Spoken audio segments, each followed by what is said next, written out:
নমস্কার, তোমাদের সবাইকে সানাস স্মাইল এডুকেশন সেন্টারে স্বাগত জানিয়ে আজকের ক্লাসটি শুরু করছি।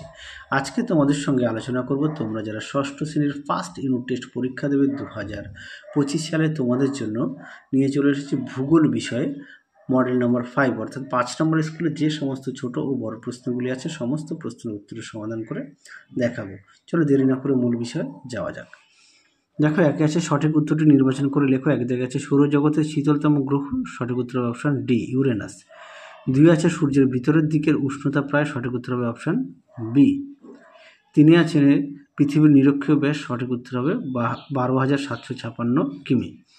4 আছে পৃথিবীর গোলাকার ধারণাকে সমর্থন করেন ভারতীয় বিজ্ঞানী আর্যভট্ট, অপশান সি। 5 আছে ভারতের প্রমাণ সময় হিসেবে ধরা হয়, সঠিক উত্তর হবে অপশান বি 82°30' পূর্ব। 6 আছে কক্ষপথ ও পৃথিবীর কেন্দ্রে যে কাল্পনিক তলে অবস্থান করে তাকে বলে কক্ষতল, অপশান এ। খুব আসে পরীক্ষা কক্ষতল কাকে বলে। 2 আছে নিচের প্রশ্নগুলো অতি সংক্ষিপ্ত উত্তর দাও। 1 আছে ভারতের মূল ভূখণ্ডের দক্ষিণতম বিন্দু কোনটি, উত্তরটা হবে কন্যাকুমারিকা। 2 আছে ভারতকে পূর্ব পশ্চিম ভাগ করেছে কোন দ্রাঘিমা রেখা, উত্তরটা লিখবে 80° পূর্ব। পরেরটা দেখো, ভারতের সব থেকে জনবিরল রাজ্য কোনটি, উত্তরটা লিখবে সিকিম। 4 আছে ব্রহ্মপুত্র নদ ভারতের কোন রাজ্য দিয়ে ভারতে প্রবেশ করেছে, উত্তরটা লিখবে অরুণাচল প্রদেশ। 5 আছে শিবালিক হিমালয়ের পাদদেশে ঘন অরণ্যবৃত্ত অঞ্চলকে কি বলা হয়, উত্তরটা লিখবে তরাই। পরেরটা দেখো, 6 দাগের ব্রহ্মপুত্র নদ তিব্বতে কি নামে পরিচিত, উত্তরটা লিখবে সাংহ। 7 দাগ দেখো, আলো আর অন্ধকারের মধ্যবর্তী স্পট সীমারেখার নাম কি, উত্তরটা লিখবে ছায়াবৃত্ত। পরবর্তী দেখো, 3 নিচের প্রশ্নগুলির সংক্ষিপ্ত উত্তর দাও, যে কোনো দুটি। প্রশ্ন মান হচ্ছে 2। 1 আছে ভারতের প্রতিবেশী দেশগুলির নাম লেখো। দেখে নাও প্রতিবেশী দেশগুলির নাম: চীন, নেপাল, ভুটান, পাকিস্তান, আফগানিস্তান, বাংলাদেশ, মায়ানমার, শ্রীলঙ্কা ও মালদ্বীপ। পরবর্তী প্রশ্ন দেখো কি আছে, 2 দাগের পূর্বঘাট পর্বতমালা কোন কোন নদীর ধারে বিচ্ছিন্ন হয়েছে, উত্তরটা লিখবে গোদাবরী, কৃষ্ণা ও কাবেরী। পরেরটা দেখো, 3 পশ্চিমবঙ্গ ছাড়া আরও কোন কোন রাজ্যের সীমানা বাংলাদেশে স্পর্শ করেছে। দেখে নাও এই প্রশ্নের উত্তরটি।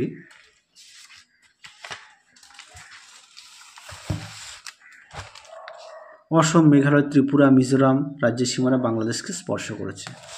পরবর্তী প্রশ্ন দেখো কি আছে, 4 ভারতের ক্ষুদ্রতম রাজ্য হচ্ছে গোয়া, আর সবচেয়ে জনবহুল রাজ্যের নাম কি, উত্তরটা লিখবে উত্তরপ্রদেশ।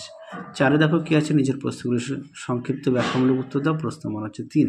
1 আছে ভারতের প্রথম কৃত্রিম উপগ্রহ কোনটি, পৃথিবী থেকে চাঁদ ও সূর্য দুটোই প্রায় সমান আকারে দেখতে হয় কেন, দেখো উত্তর। দেখে নাও উত্তরটি এখান থেকে এই পর্যন্ত লিখবে। দেখে নাও পরবর্তী প্রশ্ন দেখো, 2 দাগের একটি বৃত্ত অঙ্কন করে নিরক্ষরেখা, কর্কট ক্রান্তি রেখা, মকর ক্রান্তি রেখা চিহ্নিত করো ও তাদের নাম লেখো, দেখো উত্তর। দেখে নাও প্রশ্ন উত্তরটি, নিরক্ষরেখা, কর্কট ক্রান্তি রেখা, মকর ক্রান্তি রেখা। দেখে নাও পরবর্তী প্রশ্ন দেখো, 3 উষা ও গোধূলি বলতে কি বোঝো, দেখো উত্তর। দেখে নাও উষা ও গোধূলি, এখান থেকে তোমরা এই পর্যন্ত উত্তরটা লিখবে। পাঠ্য বই পেজ নম্বর হচ্ছে 26। পরবর্তী প্রশ্ন দেখো, স্থানীয় সময় ও প্রমাণ সময়ের মধ্যে প্রধান দুটি পার্থক্য লেখো, দেখো উত্তর। দেখে নাও স্থানীয় সময় ও প্রমাণ সময়ের মধ্যে পার্থক্য। দেখে নাও অবশ্যই বিষয়গুলো উল্লেখ করবে। পরবর্তী প্রশ্ন দেখো, 5 নিচের প্রশ্নগুলো উত্তর দাও, যে কোনো দুটি। 1 আছে গঙ্গা নদীর গতিপথ সম্পর্কে আলোচনা করো, দেখো উত্তর। দেখে নাও গঙ্গা নদীর গতিপথ, অবশ্যই তোমরা পয়েন্ট দিয়ে লিখবে, তাহলে দেখবে নাম্বারটা ভালো আসবে। উচ্চ গতিপথ, উচ্চ গতি, মধ্যগতি, তারপর নিম্নগতি। দেখে নাও তারপর গঙ্গা তীরবর্তী শহর। পাঠ্য বই থেকে তোমরা 73 পেজে পেয়ে যাবে। 2 দেখো, ভারতের উপকূলীয় সমভূমি সম্পর্কে আলোচনা করো, এটা তোমাদের পাঠ্য বইতে পেয়ে যাবে, পেজ নম্বর হচ্ছে 77।